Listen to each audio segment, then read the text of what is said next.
இன்றைய நற்செய்தி வாசகம் மத்தேயு எழுதிய நற்செய்தி 12ஆம் அதிகாரம் இறைவசனம் 14 21 முடிய.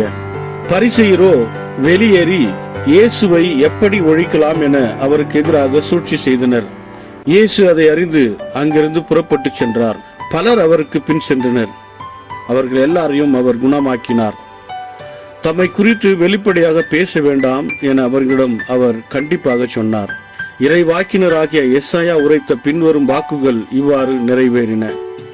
இதோ உன் ஊழியர், இவர் நான் தேர்ந்து கொண்டவர், இவரை என் அன்பர், இவரால் என் நெஞ்சம் பூரிப்படைகிறது, இவருள் என் ஆவி தங்கும்படி செய்தேன், இவர் மக்களினர்களுக்கு நீதி அறிவிப்பார், இவர் சண்டை சச்சரவு செய்ய மாட்டார், கூக்குரலிட மாட்டார், தம் குரலை தெருவிலே எழுப்ப மாட்டார், நீதியை வெற்றி பெற செய்யும் வரை நெறிந்த நாணலை முறியார், புகையும் திரியை அணையார், எல்லா மக்களினங்களும் இவர் பெயரில் நம்பிக்கை கொள்வர். இது கிறிஸ்து வழங்கும் நற்செய்தி. கிறிஸ்துவே உமக்கு புகழ். ಮತ್ತಾಯ ಅಧ್ಯಾಯ 12 ವಚನ 14-21 ಆದರೆ ಪರಿಸಾಯರು ಹೊರಟು ಹೋಗಿ ಯೇಸುವನ್ನು ಕೊಲ್ಲಲು ಉಪಾಯಗಳನ್ನು ಮಾಡಿಕೊಂಡರು. ಪರಿಸಾಯರು ಏನು ಮಾಡುತ್ತಿದ್ದಾರೆಂಬುದು ಯೇಸುವಿಗೆ ತಿಳಿದಿತ್ತು. ಆದ್ದರಿಂದ ಆತನು ಆ ಸ್ಥಳವನ್ನು ಬಿಟ್ಟು ಹೋದನು. ಅನೇಕ ಜನರು ಆತನನ್ನು ಹಿಂಬಾಲಿಸಿದರು. ಆತನು ಎಲ್ಲ ರೋಗಿಗಳನ್ನು ಗುಣಪಡಿಸಿದನು.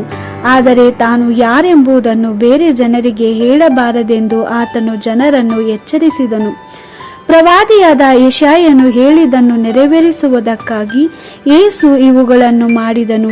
ಯೆಶಾಯನು ಹೇಳಿದ್ದೇನೆಂದರೆ, ಇಗೋ ನನ್ನ ಸೇವಕನು, ನಾನು ಆತನನ್ನು ಆರಿಸಿಕೊಂಡಿದ್ದೇನೆ, ಆತನನ್ನು ಪ್ರೀತಿಸುತ್ತೇನೆ, ಆತನನ್ನು ಮೆಚ್ಚಿದ್ದೇನೆ, ಆತನ ಮೇಲೆ ನನ್ನ ಆತ್ಮವನ್ನು ಇರಿಸುವೆನು.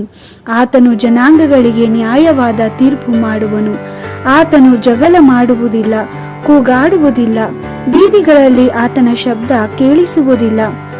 ಬಾಗಿ ಹೋದ ದಂಟನ್ನು ಆತನು ಮುರಿಯುವುದಿಲ್ಲ, ಆರಿ ಹೋಗುತ್ತಿರುವ ದೀಪವನ್ನು ಆತನು ನಂದಿಸುವುದಿಲ್ಲ.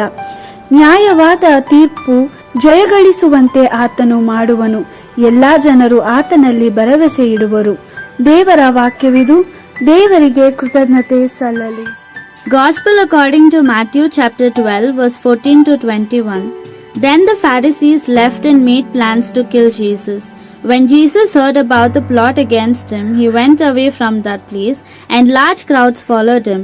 He healed all the sick and gave them orders not to tell others about him. He did this so as to make come true what God had said through the prophet Isaiah.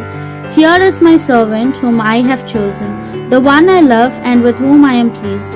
I will send my spirit upon him, and he will announce my judgment to the nations. He will not argue or shout or make loud speeches in the street. He will not break off a bent reed nor put out a flickering lamp. He will persist until he causes justice to triumph, and on him all peoples will put their hope. This is the word of the Lord. Thanks be to God.